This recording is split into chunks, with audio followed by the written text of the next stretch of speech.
Hello and welcome to Out of State DMing.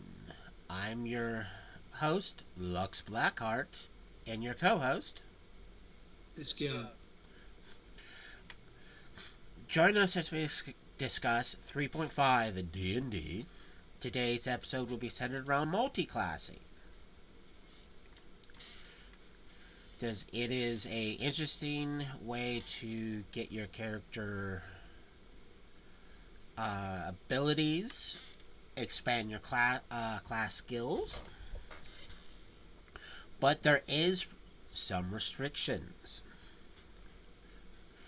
But some of the basic Dumb, information. yes. The what? Dumb, yes. There are Yeah. some dumb restrictions. You say dumb, I say not. It's because you're an uneducated swine. No, a lot of the information is standard. As you gain levels in it, you treat it as if you just gain a new level. So when you get hit points, you get the hit points associated with that class. So, like example they used here, uh, with the 4th level rogue gaining levels in wizard, you get the Wizard, first. yes. You get max level at level 1 for max level. You get max hit dice at level 1, which it shows here. And then for the uh, additional 3 levels of rogue, you get 3 die 6. And then 2 levels of wizard, you get 2 die 4. That's important to note because some people don't know how to read, and when they start cross classing, they will use the higher hit die of the classes, not for the class they're going into. Because yes, no one knows how to read, and they treat it as you're supposed to get the absolute best. Base attack. You take the base attack you get from class A and it stacks with whatever you get from class B. For example, they use a 6th level rogue and a 4th level wizard, which has a base attack of plus 6 total. 4 from rogue and 2 from wizard. They stack. Yes, that's important to note because there is people out there that will stress, what one do I use? Do I use the highest or the lowest? When you're supposed to just combine them. Saves, same thing. You don't use the best, you combine both of them. So if you have a plus 2 on fortitude for being a 7th level rogue and a plus 1 for being a 4th level wizard, you have a plus 3. They stack. And before you ask, I will double down and clarify. I've had to have conversations multiple times in my 20 plus years of playing games. Well, not 20 plus, but at least 20 years. And tell people, like, no, you don't use the highest. Oh, my co host just dropped out. Iskian, you there? I am here. Why is your. Why? Because update graphics, updating drivers. Oh, that's an important thing. Drivers. Wink, wink, nudge, nudge. Uh, but no, I was saying it's. There has been people over my years that the main reason why I'm not going to multi-class because I actually want my base attack and saves to go up. I don't want them to stuck for a long time. It's like you combine them. Does yes, people have got confused about that. Skills, it's pretty much the same thing. Your maximum does not change for how many ranks you can put in class skills or cross class. It's still 3 plus character level for class and half that for cross class. The only things that change would be what classes are now considered class skills, because you may gain new class skills. For instance, a rogue going to wizard may get a certain skills that he didn't have before, like spellcraft. or knowledge arcana, or flipping around, a wizard going into rogue will get a laundry list of skills because rogues have a laundry list of skills. Skill points work just like normal. You get whatever skill points that class gives you.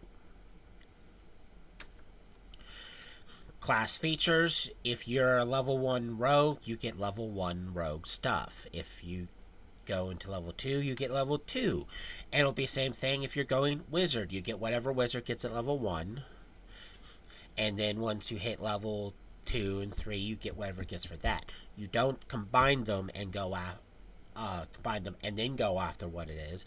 Because if you're like the example I like to use here, if you're a 4th level rogue and a 2nd level wizard, you don't treat yourself as having stuff that a 6th level rogue would have, because you only have stuff for a 4th level rogue.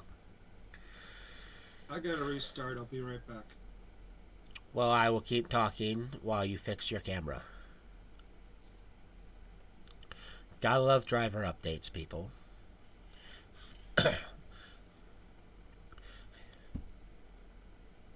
But I was saying, because you're a 4th level rogue, you only get a 4th level rogue is. It does not matter that your total level is 6, you only get 4th level stuff from 4th level rogue. It would be the same thing if you cross-class into any other class. Barbarian, people with 4 levels of barbarians get 4 levels worth of shenanigans from that. The monk, the fighter, the rogue, all of them, they get different stuff for being at different levels. But when you cross-class, you don't use your total level to determine that. You use the individual level for those features. The feats work the same. At level 1, you get 1 free feat. At every 3rd level, starting at 3, you get additional feat, and it goes off of your total level. So if you're a 6th level character in total, then you get a feat for being level 1, level 3, and level 6. The 1 point every 4 levels still gets applied regardless of what you have in each individual class. It still goes off of total. So if you're at if you have 3 levels fighter and 5 levels rogue, you're an 8th level character, so you get 4th and 8th, because that goes off of total.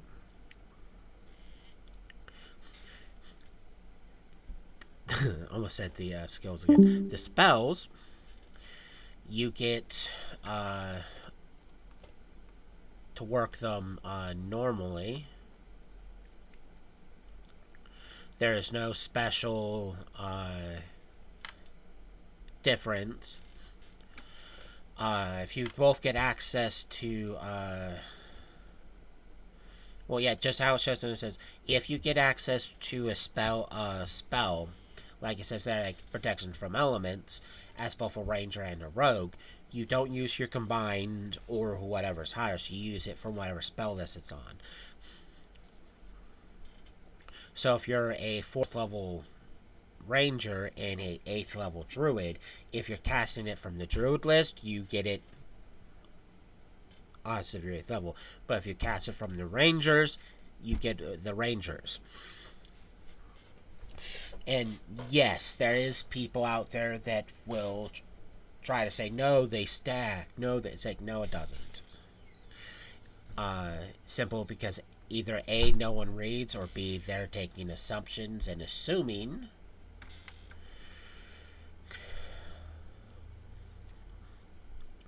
And it even states here some of the things you just don't get for taking your 1st level in a class.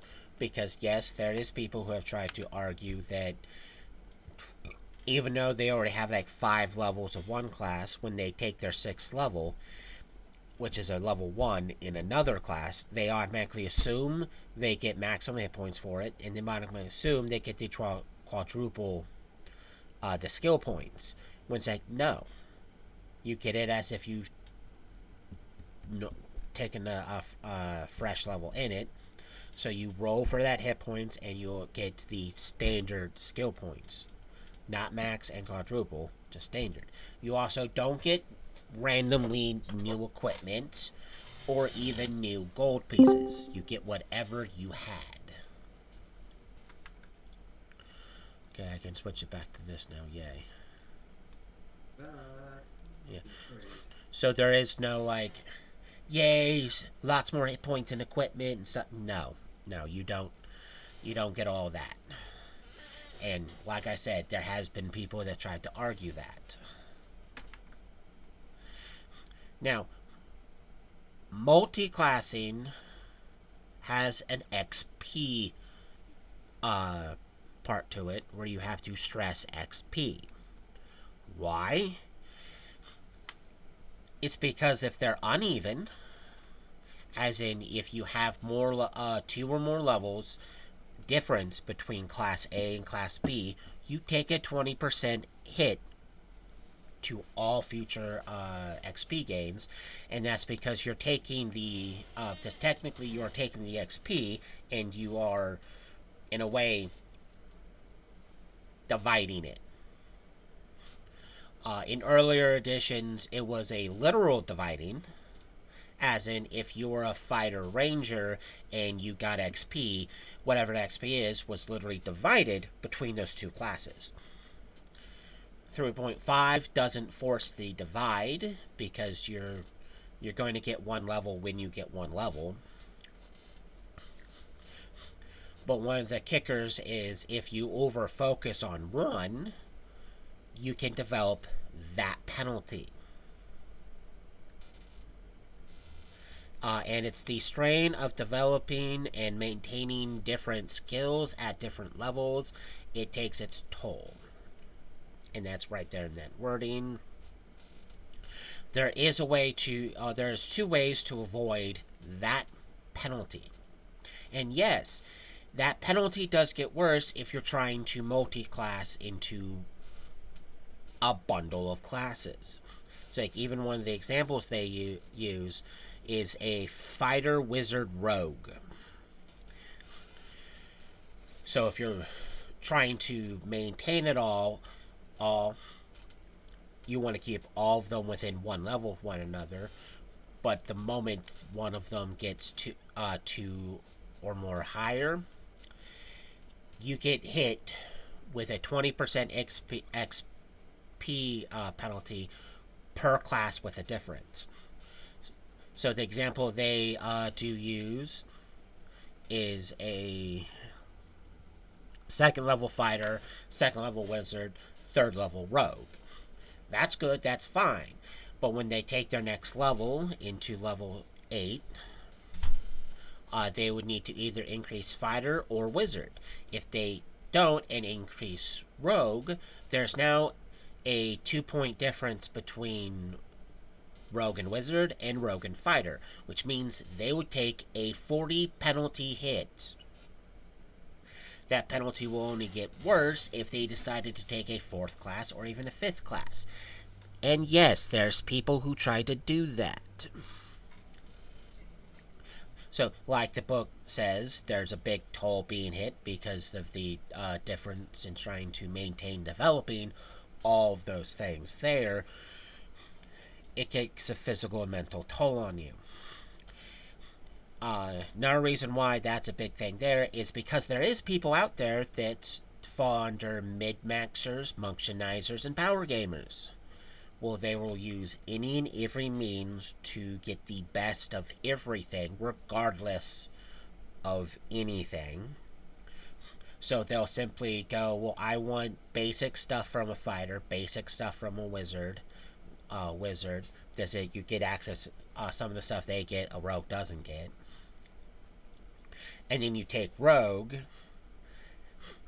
and then you're like, well, because of the stuff I get from there, skill-wise, and some of the base attack and starting hit points, they're like, yay, I get this stuff here. And then they use the skill points from the rogue to mid-max things that a rogue normally wouldn't want to get, wouldn't normally have. And it also stops and restricts party members from just being too all over the place.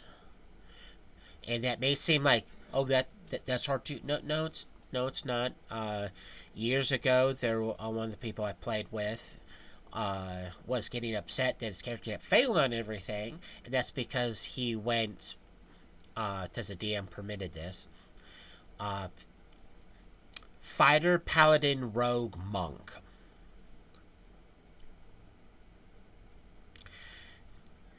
For those playing at home, in order to play several of those classes, your alignment has to be a certain thing. So it's but not all of those things work together. He kept getting upset that in order to do monk stuff, he couldn't wear his armor. In order to his paladin and rogue stuff, I mean, not paladin rogue, but his paladin and his fighter stuff, he couldn't really use access to some of the roguish or even monk things. So he was getting boom. So those things normally, a lot of those things don't work well together. Because a monk works with pretty much not wearing armor. A rogue is light armor at best. While fighters and paladins are, give me heavy armor, I don't care. I'm just going to walk up and thwack it. So it's lots of conflicting class-based things. And one of the ways to stop people from doing that shenanigans and saving everyone a lot of stress is, okay, do it, but you're getting hit by the XP penalty. Well, it doesn't make a lot of sense anyway. Yeah, you would be surprised about what some people try to cross-class into. And it's like,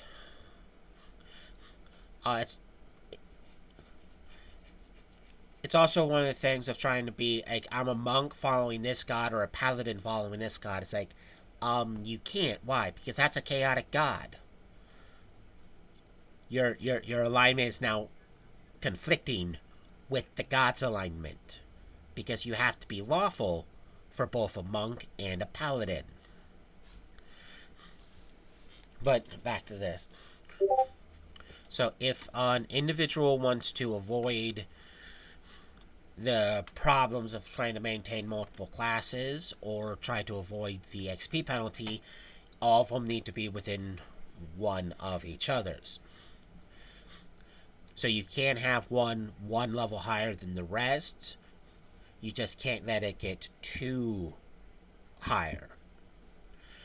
The other way to avoid XP penalties, and this can be exploited, even though a lot of players out there will try to argue stupid semantics, is favorite class. Favorite class lets you ignore the XP penalty for having a 2 or more difference with that class. For instance, Dwarves' favorite class is Fighter. Rangers. Elves are Wizards. Gnomes are Bards. It means while they start with that class or start with another class, what it means is they can reach a point where they're comfortable in their class, let's say level 10, that's a golden spot. They go, I want to cross class now. Well, if you already have those 10 levels in your race's favorite class, then you're golden, because you can take any other class that your character can fit the privy for you.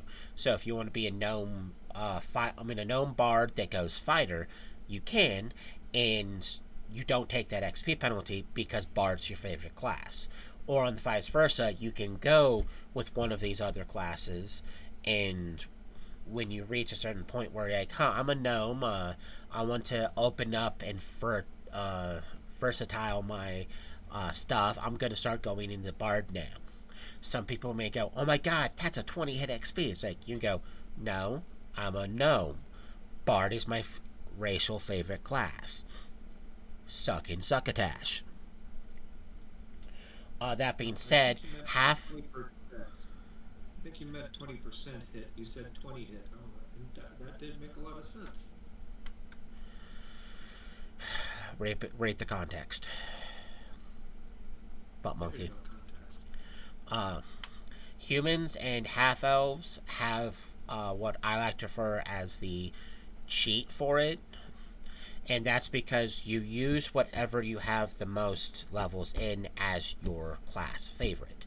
So it's not set in stone. So if you have 10 levels fighter and you want to start going paladin, you can do it. It also means you can have like 3 fighters in the group. All of them are human or half elf or some sort of mixture of the two. And then they all go, even though we're like all 10th level fighter, one goes barbarian, one goes paladin, the other one goes rogue. And it perfectly works because they use their highest.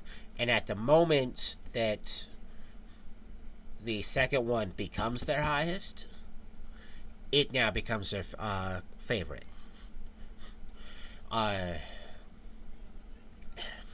And if they decided to take a third class, they don't get a 40% hit.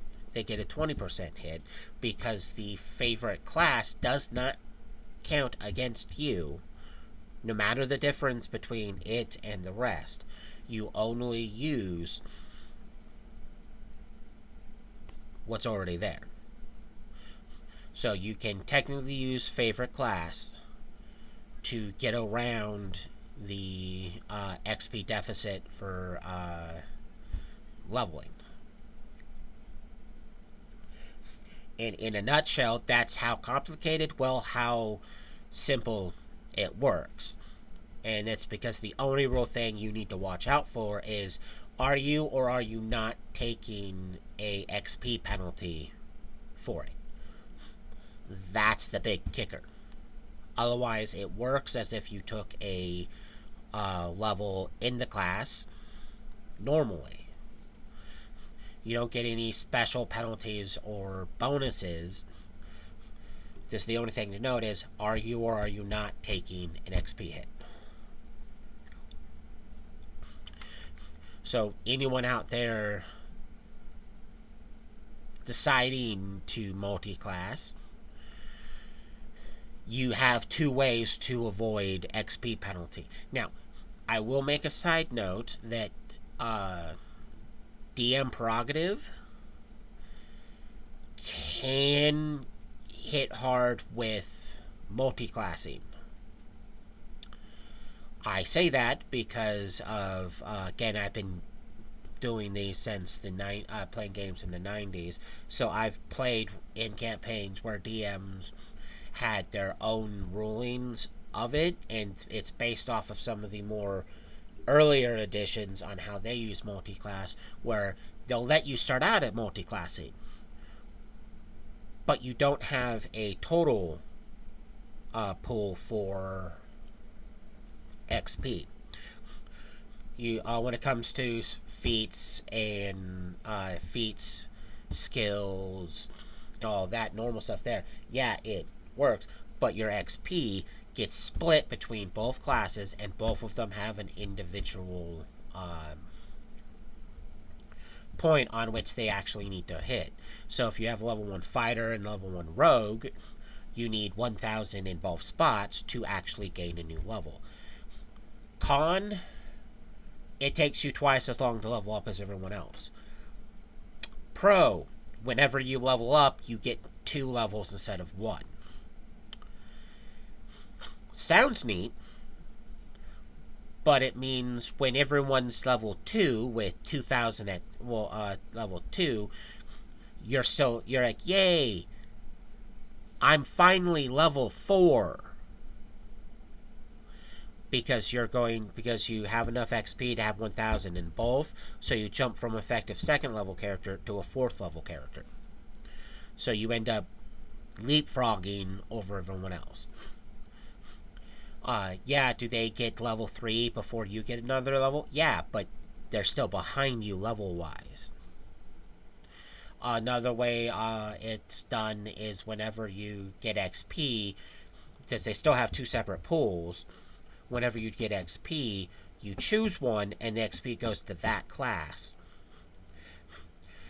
So you still have the same normal goals to reach to get another level. It's just the XP is going either for one class or another class. So there's a million and one ways I've seen it done. A lot of them don't make sense. It's harder to keep track. It's a little bit fudgery. A lot of them permit characters to come in as effective second level characters, or in some cases, third or even fourth level characters, because of multiclassing. Uh, but by the book level, by the book writing is the easiest and best because it's the simplest.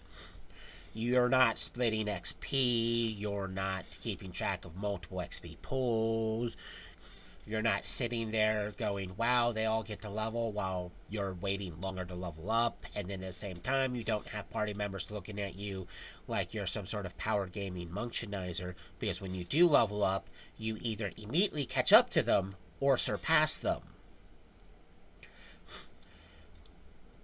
Because, yes, doing the whole I start with more than one class at level 1 trope thing is more of a monkshin power gamer move than anything else.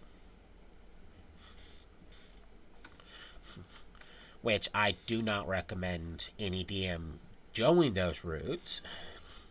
Another DM prerogative thing that I've seen hit is they increase the penalty. Like for years, for a while, because when I say it goes back to something I've said probably more than once in previous episodes is if you're gonna DM, look into certain things that if you if you're questioning it or another player's questioning it, just go and read it. Just for years, I used the 25% hit, and the only way to avoid that hit is it to be a racial favorite. And that's because for years I was going off of what I was informed of from people I initially started playing 3.5 with. So hopefully this information does clear up some of that for you guys. Does help you guys out a lot. And if you run into a DM that's using cross-classing differently, as long as they have it recorded somewhere on a piece of paper, don't go at them with a knife or anything like that, because they probably have a reason for doing it. What was that? Use a spoon. Use a spoon, not a knife. You get less jail time. No, but it's like they probably have a reason for doing that. And a lot of the reason isn't because they're trying to be difficult, isn't because they're trying to rip players off of XP. It's because that's what they were informed and taught, so why would they do any different? Sometimes they have other differences, like they want to try to keep everything more balanced. They're stuck dealing with a lot of power game munchinizers that just want to use every exploit they can to literally not make the game fun, because why are you going to show up and play a game when one person can literally do everything everyone else can do? Because it can be a joy kill if you have a party of 4 and 3 of them are obsolete because one person can literally do what all of them can do. Because yes, I've been there. It's not fun. They can do what they may be able to do what the others can do, but it's not going to be as well. So while yes, they can do everything, but it's still not going to make the other 3 obsolete. If you do it right, yes, it will make them obsolete. You say that. You're gonna. They may not have the same level as them, but a wizard rogue can perform can do all the same stuff. A first level rogue, first level wizard can still get away with doing all the same stuff a second level rogue or a second level almost said ranger, I meant wizard. A wizard can do.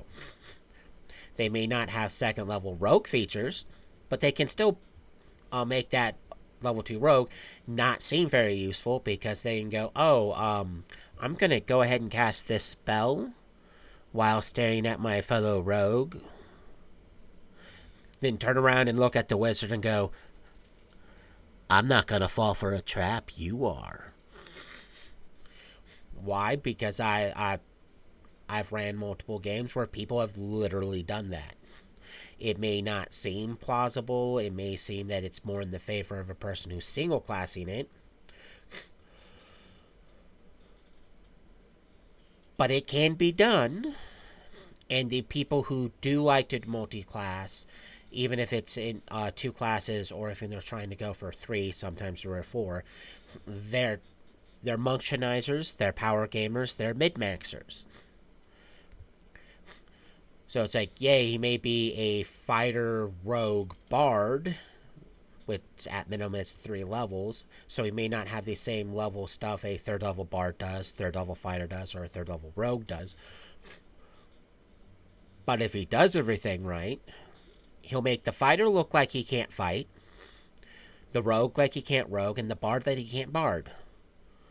And it's primary to where he puts his skill points, and then what feats does he take. Because if you take the right feats, you can feel like a god.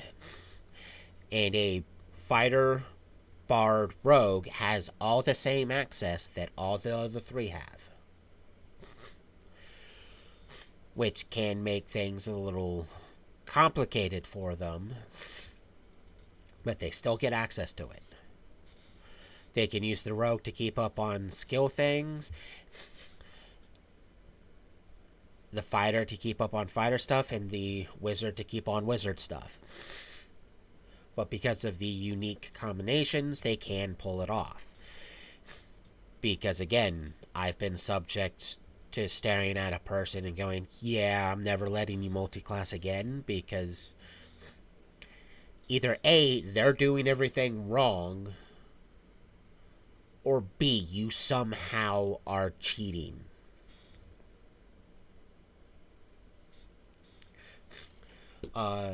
It's no reason why I don't like a lot of the additional classes and a lot of additional books, because some of them can make other classes seem redundant because they have similar or the same features. Because again,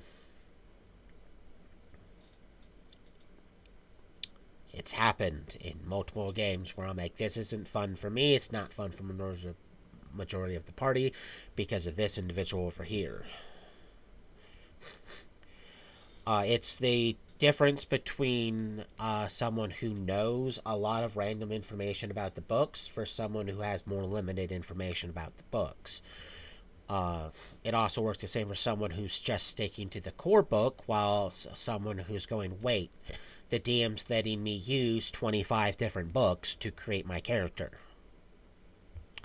And then they use all 25 books to create their character. Feats, skills, optional racial features, the class or classes they pick, and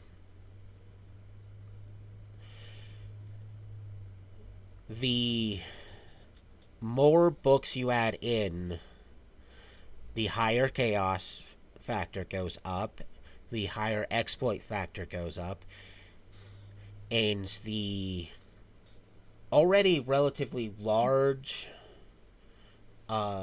options of greatness a character can have kind of loses its cap. As I said, I love this book. It's a great book. You don't need any other books. Well, I mean, you need the DMG and the Monsters Manual at minimum to make sure everything's actually run properly. But when it comes to racial stuff, class stuff, feats, and all of that, this book is all you need. It's obvious you love that book. There's the binding's falling apart. You try having a book that's over 20 years old. Hey, I just said it's obvious you love the book. God, I know people who are younger than this book. Me too. Yeah, and technically, this book behind it is technically a 3.5 book, so it's even older. This is 3.5, that's 3, that's 3.5 right there. No, so multi-classing is a quick, easy way to open up more opportunities. Uh, Even with the downside of not being uh, the equivalent of someone who has more levels in that class. If done correctly, which you don't necessarily have to mid-max your power game for it, if done correctly, you can still keep up with those individuals. So you can maintain that level of equalness between you and them. Uh, because your biggest hurdle in multi-classing isn't what one has more levels, what one's your primary, what one's your cross class. It's do I or don't I take an XP penalty? That's the big question with multi-classing. Do I or don't I? If I do, how big is it? If I don't, yay. Uh, Or you could use the XP penalty as a way to extend the game. it can be used to extend the game because it slows down level progression. So nothing is so it takes longer between each one. It does put the limiting factor of stopping people from going bananas and taking the level and everything. But the biggest, like I said, the biggest thing that makes majority of people look at multicasting. I'm multicasting. Multi-classing as a mistake, as the biggest oof you can make, is because they consider any form of XP penalty, regardless of what it is the biggest insult, slight, and offense you can do to a character. And it does not matter why it's there. So when I say there's been multiple times where I've looked at people and go, "You're not leveling with the rest of them." Yes, I am. It's like, no, you picked an elf, favorite class wizard. You went sorcerer, and now you're taking levels in rogue. You're taking an XP penalty. No, I'm not. It's like, yes, you are. You have 6 levels in sorcerer, and you're taking a first level in rogue. Rogue, well, not taking now, but you took it last level in rogue, and I told you had a deficit. So now it's going to take you longer to level up. So you don't have the same XP as everyone else. You have less because of that penalty. Uh, I've had people walk away from games the moment I went, yeah, you're a bard. You're going to cleric paladin, which is an odd combo because one's a more combat oriented than the other, and it's just an odd combo. Uh, Yes. it's like, yeah, you do this, you're going to start taking an XP penalty. It's like, no, it's not. I'm a dwarf. It's like favorite class fighter. You're a cleric going paladin. No, you're going to take a penalty. They're like, well, I shouldn't. Well, you are. And they're like, fine. They packed up their shit and left. It's like, I'm the bad guy because they're doing something the book wants to penalize them for. Uh, I have played in games where DMs have literally thrown out the XP penalty, and that created lots and lots of chaos because you had people going, I can actually multi-class and not screw my character over. It's like, but you technically in ways are because having a second class is not bad. It's not actually going to hurt your character short or long term. Going past it, yeah, you may be able to keep up because of the mixture of them with everyone else, but there's just going to be a bunch of random stuff you just can't do because you're not high enough level in those classes. So you're kind of hurting that class in particular. And there's people going, well, I have 5 base classes. Well, I have 4. And that means I get to do a little bit better than you in these. It's like, I don't care. I have 5. It's like, that's a lot of work. And a lot of those people are taking multiple spellcasting classes. Wizard, sorcerer, bard, cleric. Lots of spells to keep track of. Lots of work. And to me, that's a true deficit. Don't intermingle your spellcasting classes. Because keeping track of one spell list and making sure it's all kosher and good can be problematic as is. Having 3 or 4 can make it a little bit daunting because you have to make sure that, okay, I'm casting this spell from this list here. Did I cast this over here already? Did I cast this over here? Did I cast this over here already? It's like, yeah, let's not say we didn't.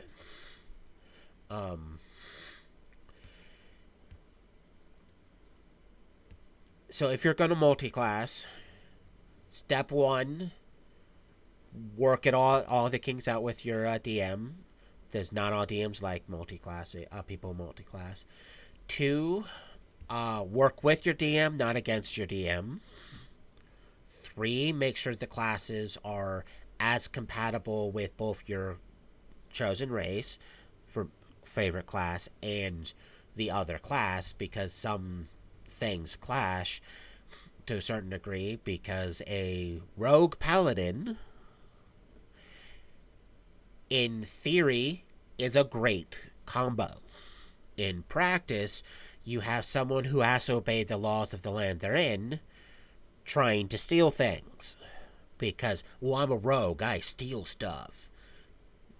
You don't have to steal stuff as a rogue, and if you're a paladin rogue, you're not stealing. And it doesn't help that if they want to be good at their rogue abilities, they can't wear heavy armor. Exactly. Not to mention the fact that, and this is something a lot of people keep forgetting, just like the monk, the paladin is, once you stop taking levels in it and start taking levels in a separate class, you can no longer take levels in paladin. So if you're going to do a paladin or a monk combo, either A, get yourself to a comfy level as one of those 2 classes, or B, don't start with it. If you want to be a fighter monk, start as fighter, then start going into monk, and when you hit a spot with monk that you feel that you no longer need levels in monk, which 10 is usually a good spot, then go back to being a fighter, because even though you can no longer take new levels in monk after that point, you still have a lot of monk stuff to work with. It's the same with the paladin. If a DM is willing to let you not have that limitation, good for them. Even though there's a feat for it. There's the monotheistic training and the knightly training. The monotheistic one is if you're monk, you take that and you choose another class. You can take levels in that class and still be able to take levels in monk. The knightly training is the same thing, but for paladins. If you have one of those feats and you're going like a monk paladin, you don't need both. You just need one, because it lets you go back and forth between the both. Even though a monk paladin is weird because, again, monks go either no armor or no armor because a lot of their stuff is like, if you're wearing armor, you can't do it. Uh, but there's really not much more to talk about cross classing. Just like I said, your biggest hurdle is XP and DM prerogative sprinkled in with mid max power gamers. So unless my co-host wants to add anything, I'm good yeah, because you have all the information in your head. yeah. Uh, but on that note,